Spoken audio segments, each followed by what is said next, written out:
Thank you. Thank you, sir.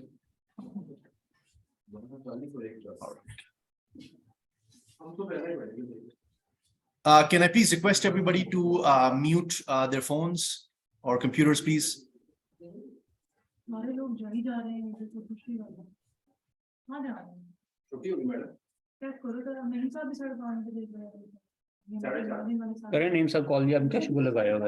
Can I please request everybody to mute their phones or laptops? All right, thank you. All right, so let's get started.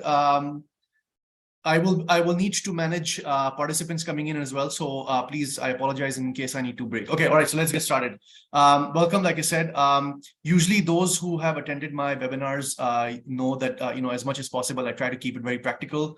But I think this time what we're going to do is try to make it a little bit conceptual. So just please bear with me as I walk you through and I try to bring clarity in terms of how does org design and job evaluation link up. And then, like I said, connected to TAREF. So, when I think about, what our job is in the people function, I think of two things. The first one is, that we exist because of the business. And so we drive, support, and accelerate business performance. Yeah. And by doing that, what we also do is to try and build and drive functional excellence. Because our job, while it is fundamentally to help the business succeed, we do need to, from time to time, think about how in the people function, we can do things that can drive and build functional excellence. And I think that's an ongoing process. But ultimately, even while we're building and driving functional excellence, it has to support, drive, and accelerate business performance. What I'm going to do is try to share a couple of thoughts with you in terms of, before I even get to org design, in terms of why we need to think a little bit different as we approach how we support the business and how we build, functional excellence. So if you think about, in terms of what does organization need to build and develop, you'll see from this survey that, talent management is a competency, is something that, organizations need to build. The reality is that actually not many organizations are, very good at this. And so I think, as you see, that it's a good realization that companies have realized that they need to build talent management as a competency. And so I think you think about technology, innovation, execution, all of the other things, but it's good to know that talent management is right up there in terms of what we need to do and the competency that the organization needs to build. Thankfully, when we think about the new priorities that leaders are thinking about, it's good to know that, rather than having 7, 8, 9 priorities, leaders are thinking about simple things. Yeah. So we're thinking about more flexibility. We're thinking about that we need to be strategically more aligned with the business, and we need to operate efficiently.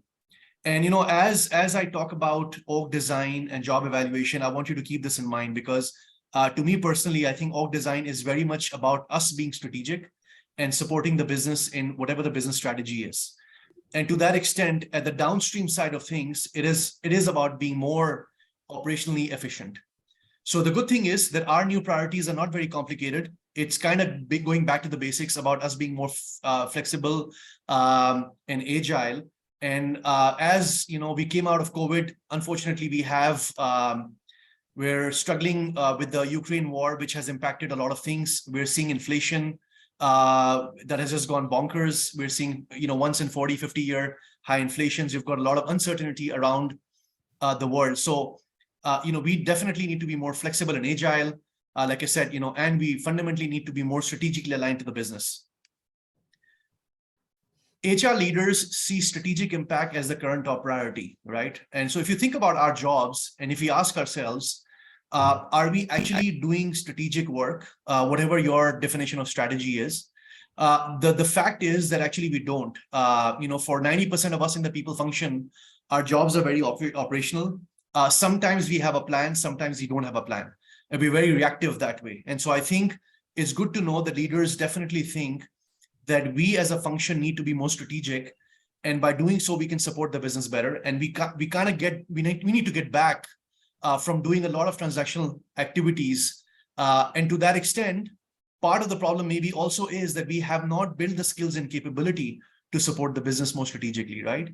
As I think about my own job, which is in total rewards, after all these years, I can definitely think that we have not built the skills and capabilities across companies at the level that we should, that we can support the business better. A new area that has emerged, most of you will agree, is the area of people analytics. I don't think we have really built the skills and capabilities so that we can support the business better. And so when number one and number two is a gap, then obviously number three becomes an outcome, which is the business does not see us as strategic partner, and they think that we're just doing transactional work. So I think the priority, like I said, is for us to become more strategic. But I think to that extent, we don't need a strategy document, in all honesty. Yeah. What we need is for us to be strategic. And what does that mean? The CHRO strategic roadmap, and this is what some of the CHROs are thinking. They think that this is what we need to achieve in about 3 years' time, right? And what I've done is that, because we can talk about org design and job evaluation, I've kind of linked those 4 points in blue. Now, if you think about point number 2, which is develop future state organizational design, right? What do we need to do for the business to be successful in 2, 3, 5 years' time? Then point number 1, 5, and 7 will become part of this, right? Once you understand what kind of design you need, and I'll talk about OD in just a minute, it will drive things like strategic workforce planning. It will drive some of the talent acquisition strategy, the outputs, the capabilities we need to build. And obviously, we will need to recalibrate some of the reward plans that we have. So, org design at its fundamental will drive and will lead to a lot of different outcomes across the entire value chain. So what is org design? In a very, very simple way, it is a process through which we define and we shape the organizational structure that we need now and we need for the future, right? So if you think about an org design, a simple organizational structure, what does it mean? It means around how teams will operate, what kind of reporting relationship we will have, what kind of spans of control we will have or we need, where are the decision-making points and who makes the decision, how will communication flow through the structure, and more, right? So org design, or rather sometimes in some cases redesign, can actually help organizations become more sustainable, more efficient. You have a wrong organizational structure and you have the wrong reporting relationship, it simply is not going to help the company perform even at any decent level, right? Because the lines of communication, the way decisions are being made, it's not going to be efficient. And if the speed is compromised, then obviously company can't achieve its target. Sometimes, as you think about reorganization or organizational transformation, you need a large-scale org design activity, right? So I'll give you 2 examples. One is that you have an organizational structure that's, for example, run by geography, right? So if you think about a single country, right, and you have, let's say, Northwest, East, South regions reporting into the corporate structure, you might decide that maybe the geographic regions reporting does not work. And perhaps what you need is a reporting line by service levels or by products. Now that is a big change in structure, because you're basically changing the way reporting relationships work and how we define and control the P&L, either by regions or by either service lines or by products. And sometimes you don't need an overall design change. You maybe need a little bit of subtle shift in the way we manage structures. So rather than doing a complete company org design, you might look at certain teams and say that maybe we need to change the way these teams operate, where decisions are being made, who reports to who. And I think a big part of the exercise is also around how we manage spans of control, right? If you research around what typically is a good span of control, you'll see different research talk about anywhere between 6 to 10 people as something optimal that can be sustained by and large throughout the organization. What are the benefits of org design? Org designs help us prepare for future challenges, right? Because what you're doing is you're forecasting in 2, 3, 5 years' time what kind of the world we're going to live in, and does that organizational design or structure meet the challenges of the future? And I've written JE next to it because I think there's a strong link, because the downstream of org design is around job evaluation. And I'll explain that in a bit. We obviously will have more faster and efficient decision making. And again, when we think about decision making, one of the fundamental factors in how we evaluate jobs is around decision impact. It is definitely going to help increase efficiency. A good org design is definitely going to help increase efficiency because it's going to clarify the lines of communication throughout the organization, how feedback is rolled up bottom down and top down. It is definitely going to help, like I said, in terms of how quickly decisions are being made and what kind of autonomy we can give to levels lower in the organization. It helps with improved quality of goods and services. It definitely impacts higher profits. That's because every job in the organization has a dollar value attached to it. So the more people you put in decision making, it is going to impact your bottom line, right? If you have just about enough people, but more people at the lower level doing execution, that is going to have an impact as well. And of course, this design is going to change depending upon what you need. If you think about startups, and SMEs, sometimes they need more decision makers because a lot of things are not in place. So maybe in the beginning, you need more people who have more decision-making capability. But as the organization matures and you start to drill down that decision-making at the lower levels, you don't need many senior people making decisions. So, and again, all of this is going to impact your profitability because, like I said, every job has a dollar value attached to it. Good org designs will result in better customer relations, safer working conditions, and ultimately, if you do all of that, happier, healthier, more engaged workforce. So, to sum up, essentially, like I said, and again, I know this is quite short, but the org design concept helps us figure out what kind of organizational structure we need now and in the future. Now, if you simply think about what is an org structure, very simply, org structure starts with people and with jobs. And I would say probably jobs first, right? So you think about that you build an organizational structure for a new company and it has jobs. And then you figure out based on jobs, what kind of people you need in the organization. Yeah, that's one perspective. Second perspective is, as I just said, the organizational structure has leaders, it has middle management, and it has people who do operational work, right? And so you think about decision-making point of view, that leaders make decisions, they pass down to middle management, who translate some of the decisions and strategies into more tactical plans, and then they pass it to people who are going to execute it on a daily basis, right? And so the org design purpose is to come up with a design of this org structure that is going to drive the business strategy. Now, I think one of the things that we don't do well is that we typically, from a people function perspective, based on my experience, directly jump onto talent and reward side of things, right? So the challenge is that that's us not keeping an eye on what the business goals are. If your business goals are whether revenue, profit, market share, pipeline, product development, what is the short and long term of that, right?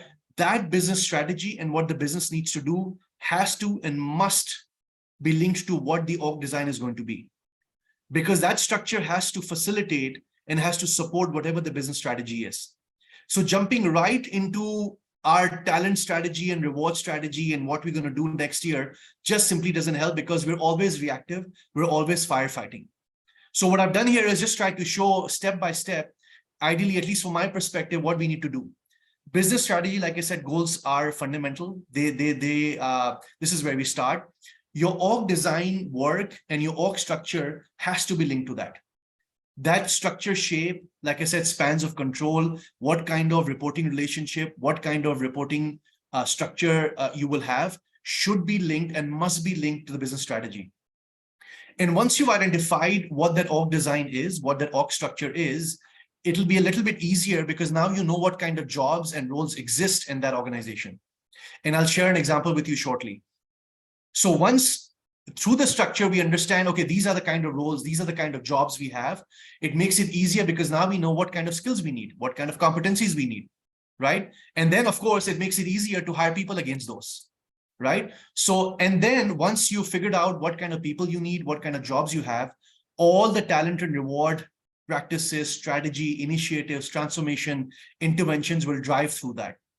If we follow the structure, at least in my experience and opinion, it makes the work we do in talent and reward actually a lot easier, because we're not just firing in the dark. We know exactly what we need to do, why we need to do, and how does it ultimately directly correlate with what the business is trying to do. So as you think about all the stuff we do in talent and reward, right? And of course, this is not all inclusive. I'm sure obviously we do a lot more things, but think about the org structure design, the process flow that I just talked about. And if you think about each of these linked to the org design and structure, hopefully it'll start to make more sense, right? Because now when you think about benefits, when you think about pay, when you think about talent acquisition strategy, when you think about learning and development needs, you're now thinking about the structure, you're thinking about the jobs and people on those jobs. So hopefully all of a sudden, a lot of this starts to make more sense. A lot of this becomes more integrated. And the structure that I showed before, to me, that's like the people integrated framework, right? Because all of these things are, it's like a chain, they're linked to each other. So a quick, what are the outcomes that we can expect out of the org design activity, right?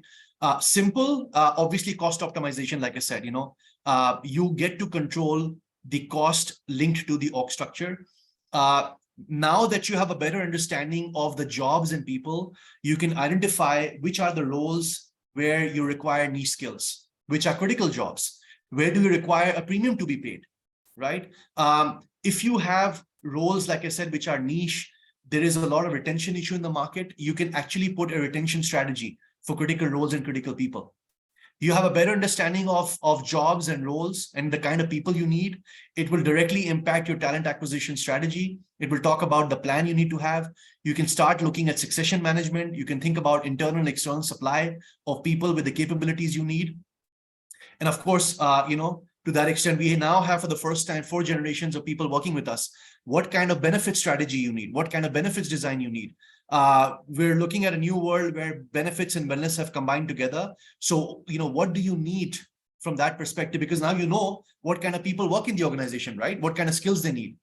And so I think to that extent, understanding the needs of the organization based on jobs and roles and people becomes a little bit easier. And just to end, for those who have gone through an org design exercise, have done it themselves, or are thinking about it, this would be my advice. First is that the org design exercise should and must start at the CEO and CEO -1 level, which is basically your company leadership, right?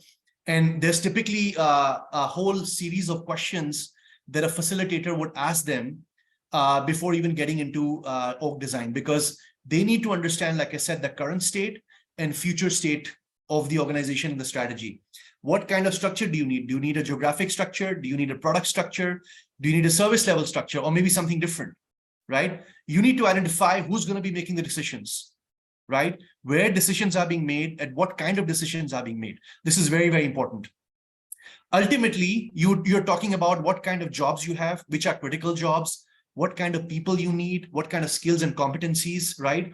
And then internal, external competitors. So did they previously have a different kind of work structure in the industry that you are in? What kind of competitors do you see? What are other companies doing?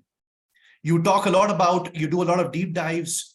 You have to confront hard truths. You have to sometimes show leaders, what they're doing maybe is not okay. And then obviously identify gaps and opportunities in terms of the organizational structure, and also share best practices. And I think for you to be able to do that, or whoever is doing that, they must have a very good knowledge in terms of how structures work, jobs across businesses, and they should have a good understanding of what critical jobs are, what's a top job, what's a top person, what's a critical person, and be able to very clearly identify and differentiate between them. In my view, they must have a very good understanding of job evaluation. Like I said, the downstream of the org design directly correlates with the work we do in job evaluation. And they must need to have very, very excellent stakeholder management skills, because ultimately you're talking to the CEO and your leadership team, right? They will have very, very strong views right? And they have very, very strong opinions. So somebody facilitating this discussion must be able to manage senior stakeholders easily.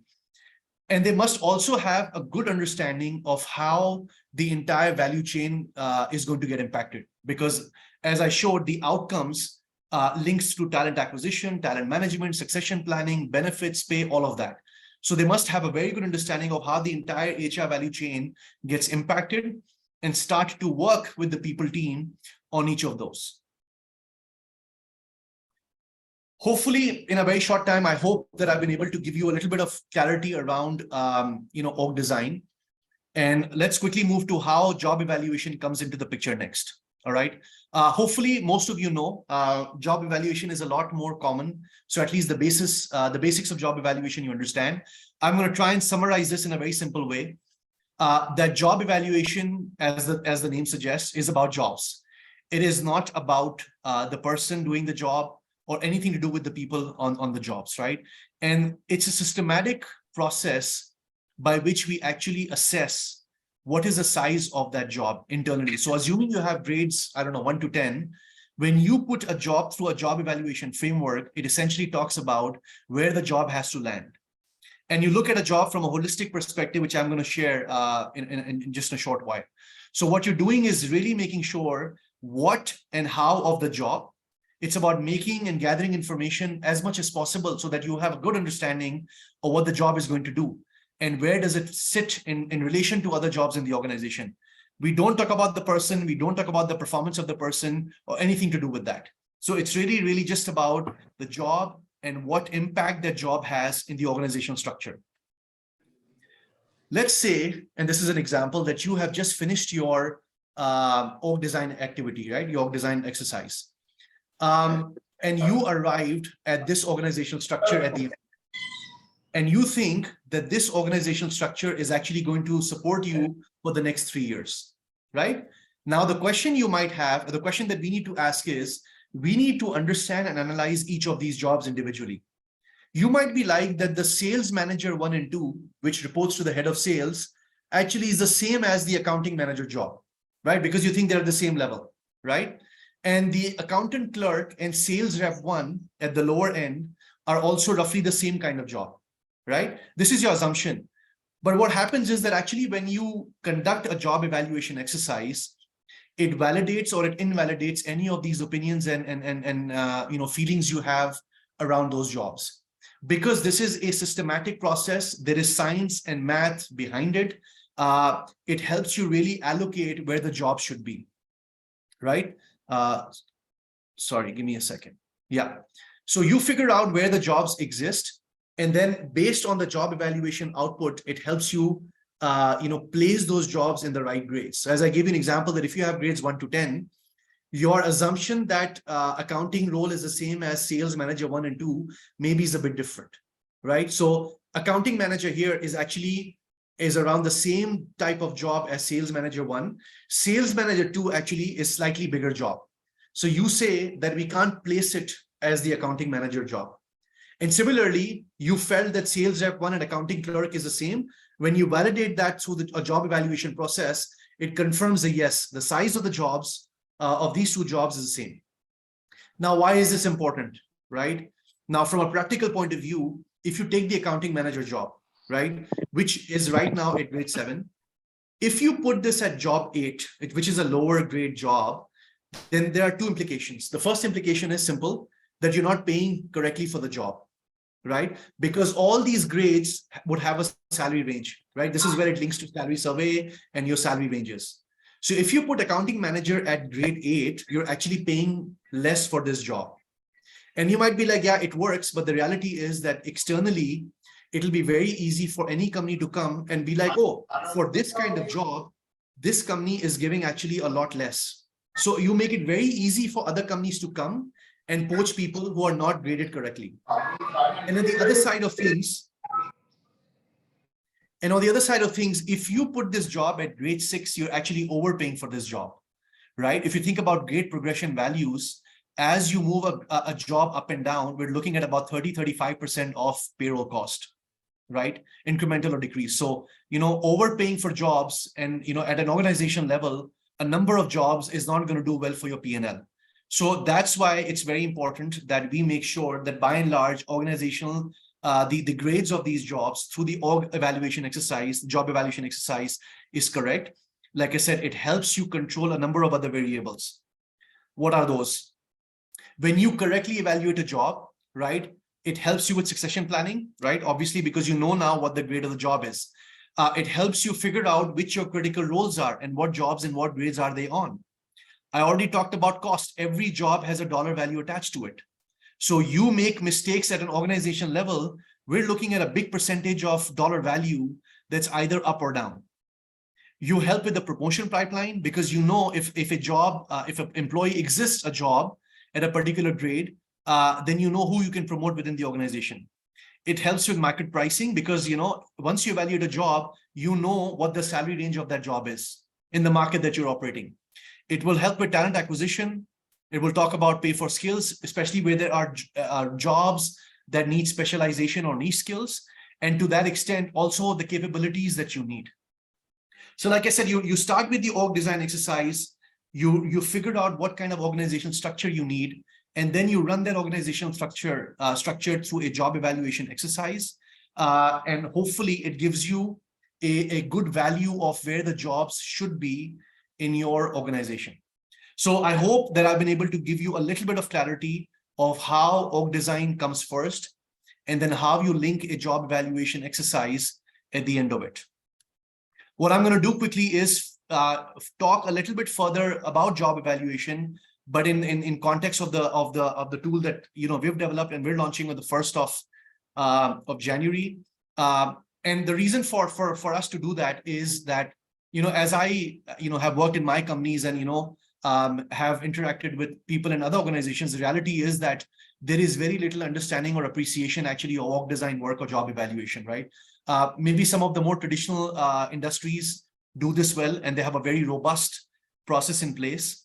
Because again, industries who have been doing job evaluations for a long time, they are ruthless about this because, like I said, every job has a dollar value attached to it and all the implications that I just shared with you. So getting job evaluations and org design work wrong could actually lead a company to failure.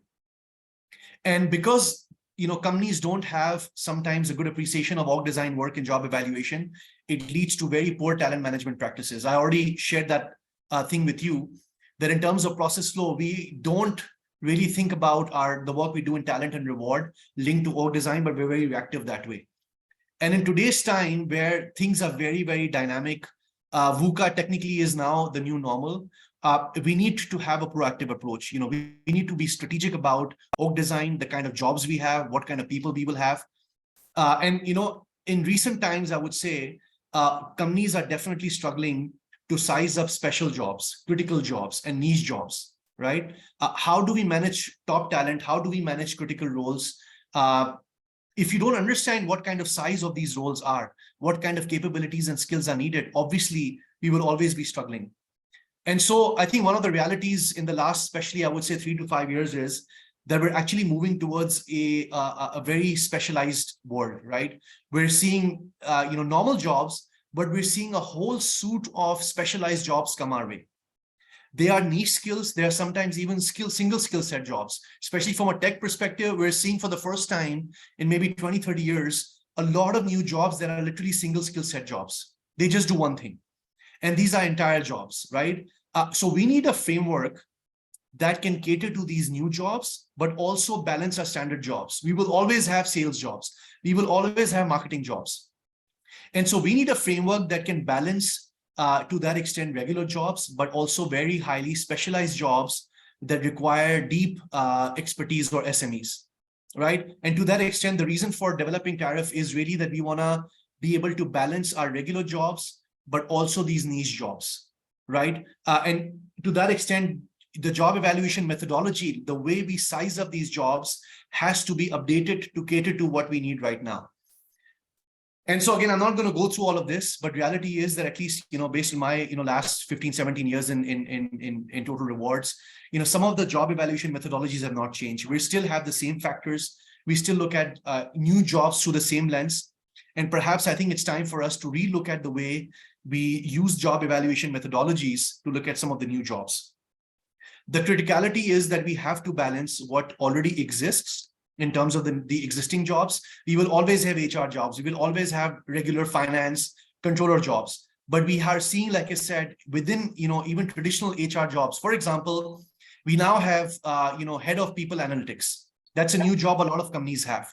We have regional and sometimes country people analytics job. We never had that job before, right? Even in total rewards, we're starting to see executive comp, benefits, compensation jobs become separate. We're seeing e-learning jobs now, right? How can a tool evaluate these new jobs, but also existing jobs? And what kind of methodology do we need, right? So, to just sort of sum up, we want to make sure that in the new world and as things go more crazy and more dynamic, there is a methodology that allows us to balance all kinds of jobs coming in and going out. And what we've done with TAREF is that we've tried to keep it simple, but we've put a little bit of math behind it. We have a 5-factor evaluation methodology. And actually what we've done is that to cater to both kind of jobs, like the regular jobs, which are revenue jobs, and those that are non-revenue jobs, we've actually created 2 models. And the models actually change, like I said, depending upon whether a role has revenue responsibility or it's a non-revenue responsibility, which means it's more of a subject matter expert job. And so we have 5 factors, and some of these factors divide into sub-factors.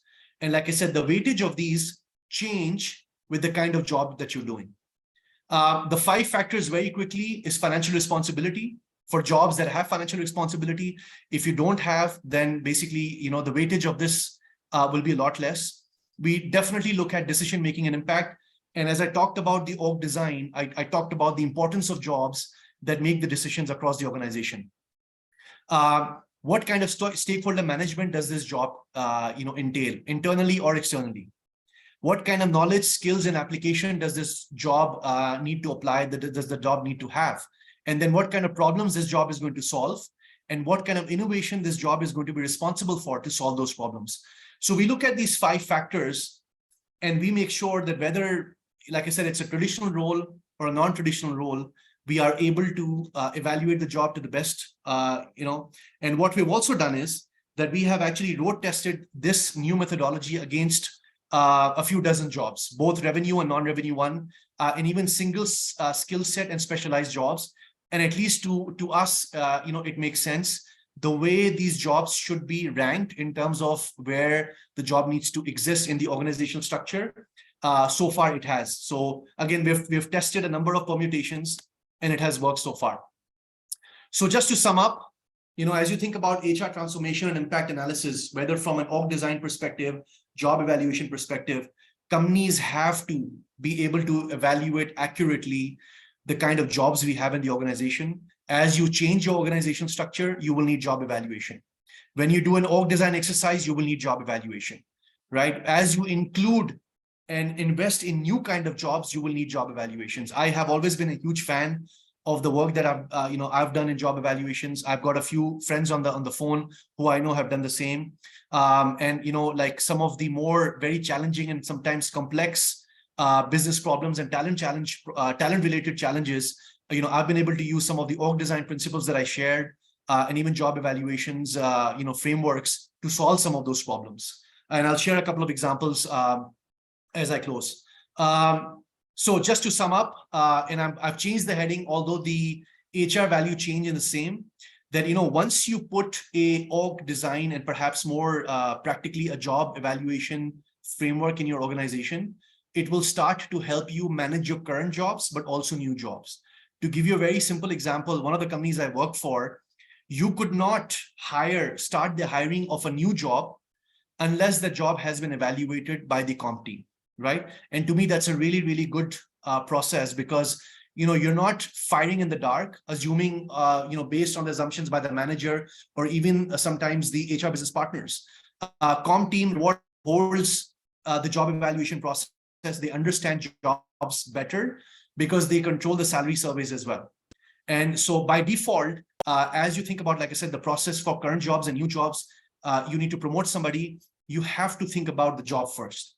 And like I said, all of this is linked to what I talked about earlier in terms of the process flow that we follow. So with that, I'm going to close.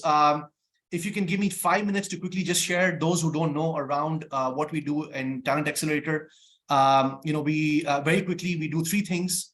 We obviously provide advisory services, both from a design strategy perspective and implementation perspective. We have a number of learning interventions.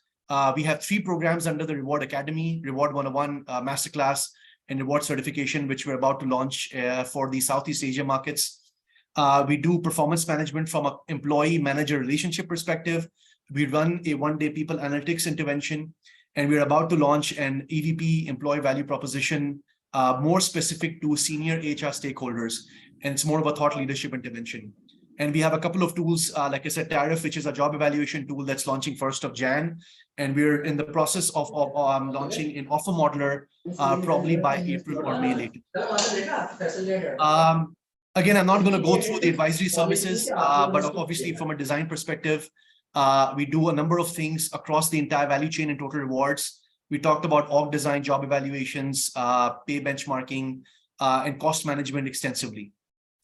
Just to wrap up, we have for Southeast Asia markets, we have our first face-to-face, people analytics conference on the 13th, or rather the workshop on the 13th of February at Park Royal, Singapore at Marina. And then next week, we have our Reward Masterclass, which is a 2-day learning workshop, which is again going to be at Park Royal Marina in Singapore. So again, we'll start to market these workshops hopefully from the first week of January. So with that, I'm going to close. Thank you so much for your attention. I did receive one question from, I think, some of you before. So I'm going to answer that first. They asked and they requested that I share 2 examples of how, I used the job evaluation and org design exercise in terms of solving a talent problem.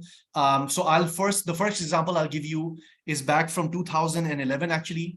So at that time we were, in my role, one of the businesses that we were supporting, which was doing relatively okay, something went wrong and there was a huge problem. The business was not, performing.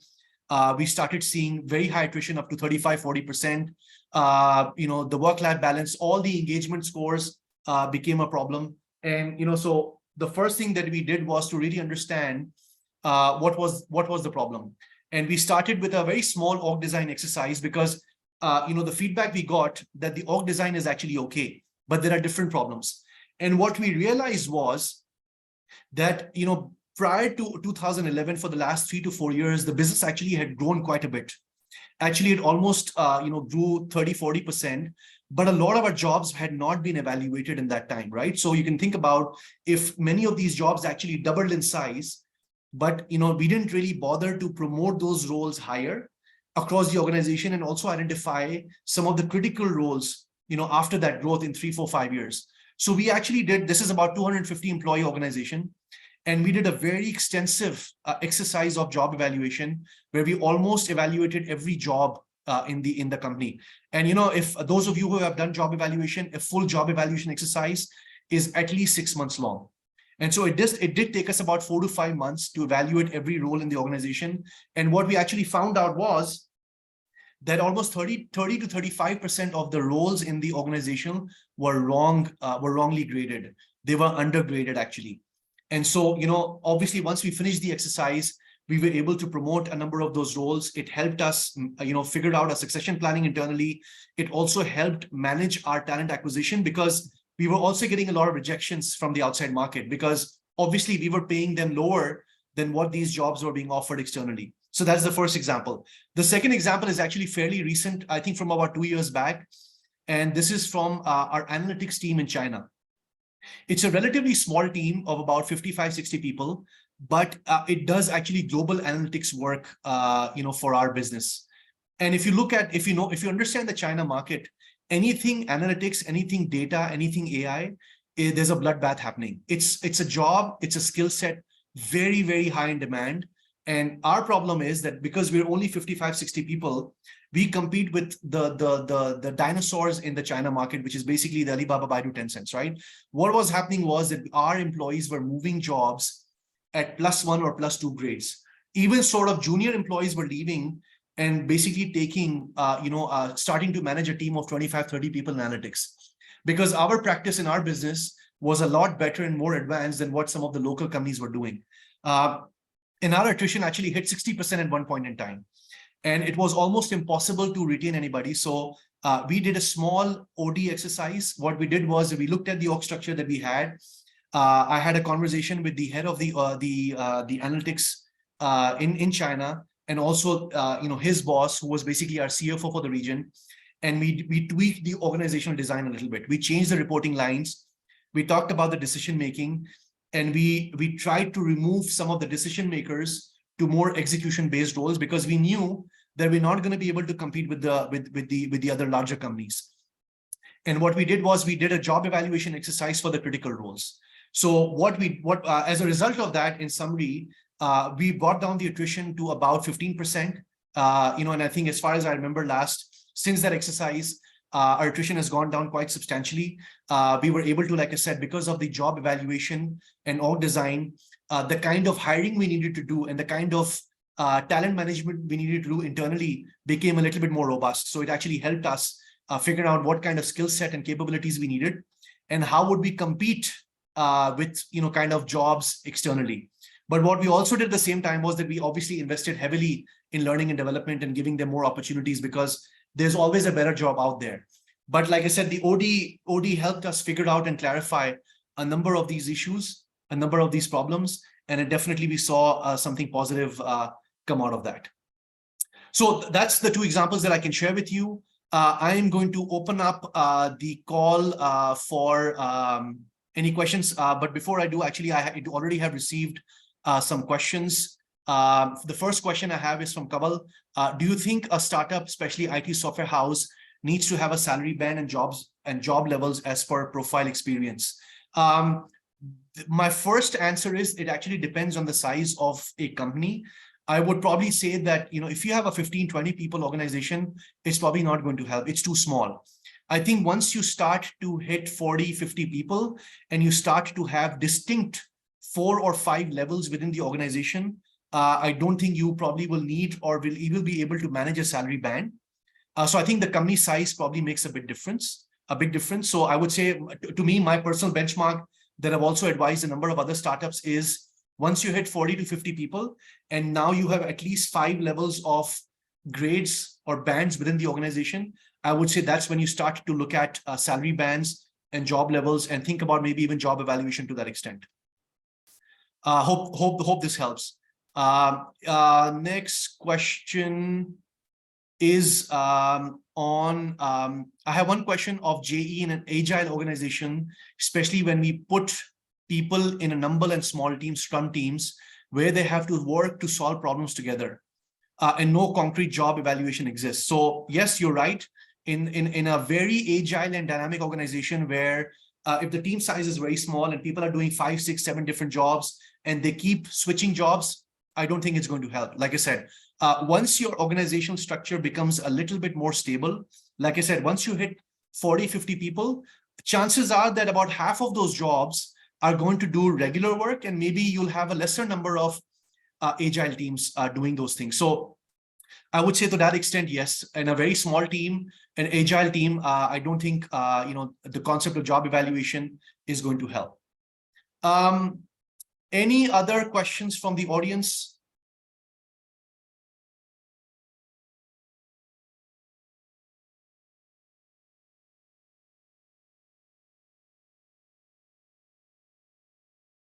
I have no questions on the chat. So any questions from those still online?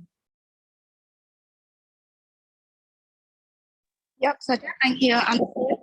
So I have a question. So actually, I really want to continue my questions on the agile organizations. So basically, it is still a big organizations. However, they gather together is in so many nimble team. So they gather together as a group, solve problems, then they resolve. They get together in a different group. So actually, basically, in the organization, there's still how can I say? There are still the employees of our organizations, right? Yeah. But this is very difficult for us to do a job evaluations because their job keep changing. Yeah. Yeah. So what is your advice on that case for job evaluations in new ways of working? And then Sure. now this is a new trend, right? Yeah. Mm.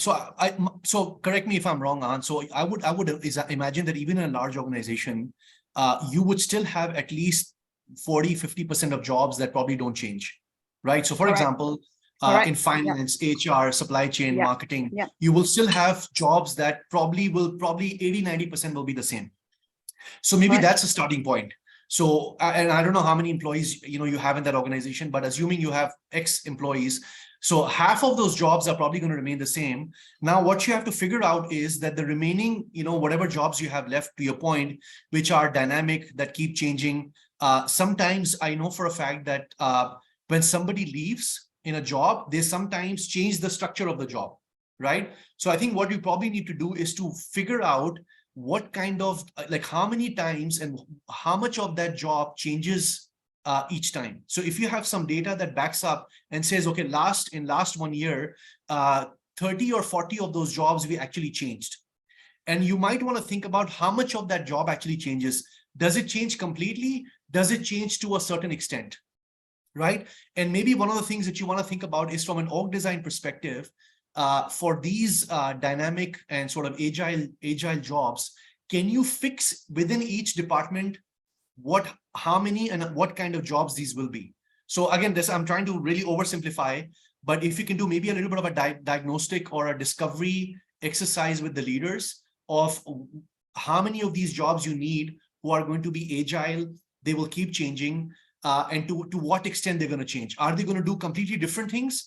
Or are they going to do relatively 50-60% of things are going to be the same and some things will change? So maybe it'll start to give you a little bit of a better idea of jobs that are regular, they're not going to change, but those that change, what is the extent of how much is going to change?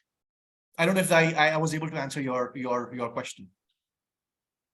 Yeah. Thank you, Suggest. Yeah. Thanks, Anand. Any other question?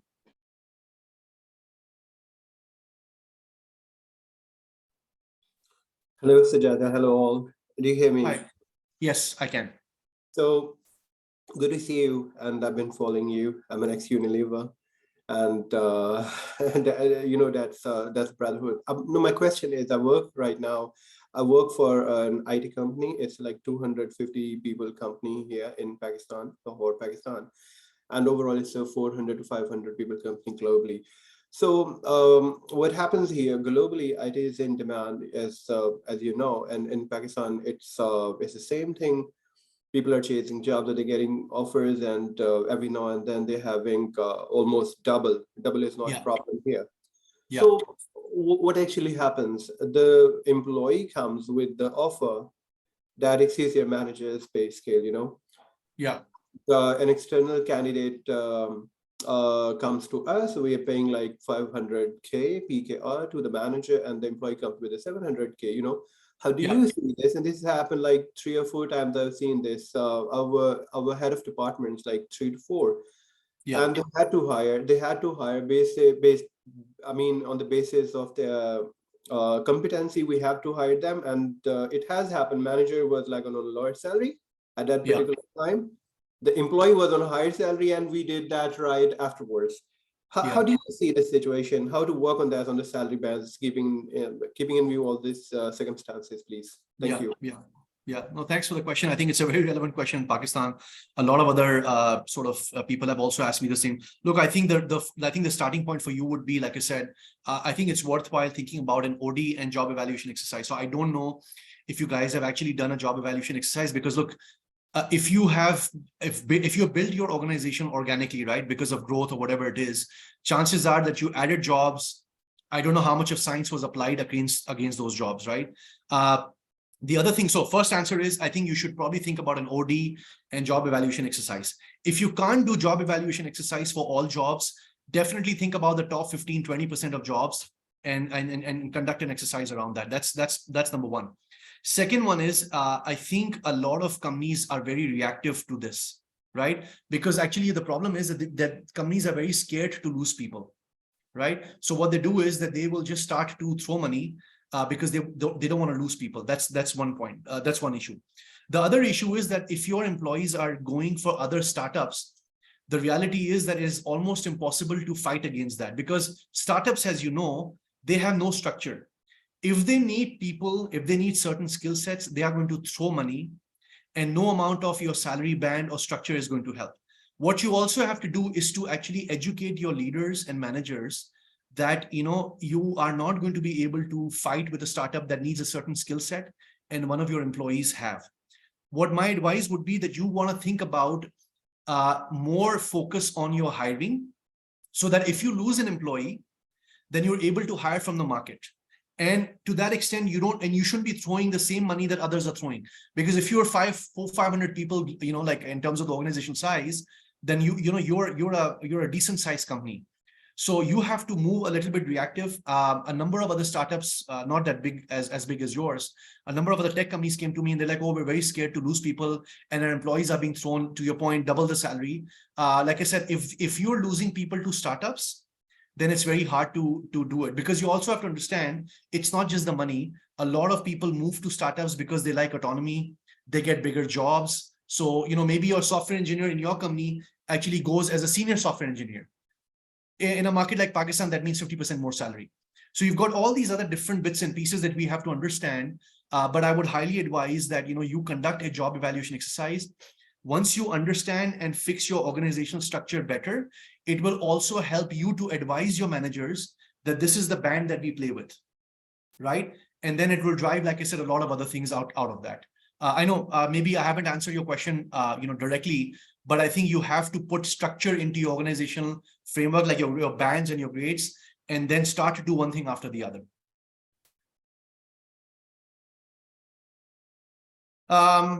Any other question?